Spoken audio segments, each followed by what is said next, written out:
Lilis Chica, Donnie Pangilinan ibinidang laging pipiliin ang relasyon nila ni Bel Mariano.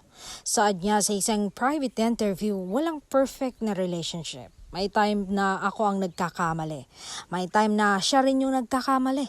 Pero at the end of the day, lagi naming pinag-uusapan na hindi pwedeng bitawan yung aming relasyon.